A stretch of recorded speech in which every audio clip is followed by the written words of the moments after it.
میرے نبی نے فرمایا موسیٰ علیہ السلام کی قوم میں ایک نوجوان تھا مالدار، اس کا نام تھا کفی۔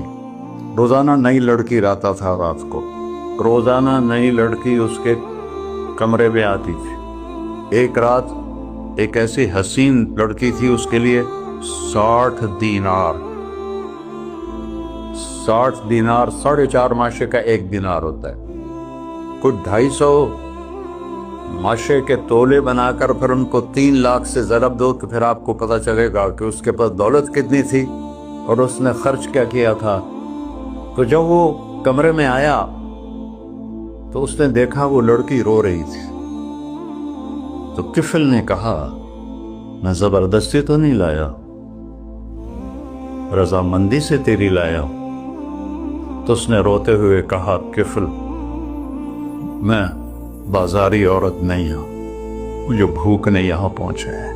کفل نے جب اس کے آنسو دیکھے تو اس کو بھی رونا آ گیا، کہنے لگا تو میری بہن ہے، اسی عزت سے واپس چلی جا، پیسے بھی لے جا اور میرے لیے دعا کر، میں انسان نہیں ہوں، اللہ مجھے معاف کر دے۔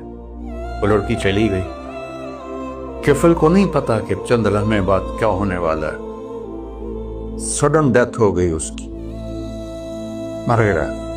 سارا شہر جانتا ہے کہ یہ انتہائی غلیظ انسان ہے اور میرا اللہ اس کی توبہ دیکھ چکا ہے۔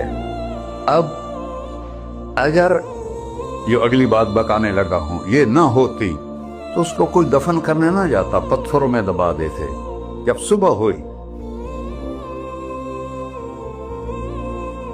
کفل کے دروازے پر نورانی سطر سے لکھا ہوا تھا ان اللہ قد غفر للکفل، اللہ نے کفل کو معاف کر دی، جاؤ اس کو عزت سے ہمارے پاس پہنچا۔ بتاؤ اس اللہ سے معاملہ کرنا کتنا آسان ہے۔ وہ سارے خزانوں کا مالک ہے، اس کے بتائے ہوئے طریقے کو چھوڑ کر ہم کہتے ہیں کہ کام بنے گا اور اس کی بتائی ہوئی لائن پر کہتے ہیں کام نہیں بنے گا۔ اوپر اللہ رؤوف الرحیم، نیچے اللہ کا محبوب رؤوف الرحیم۔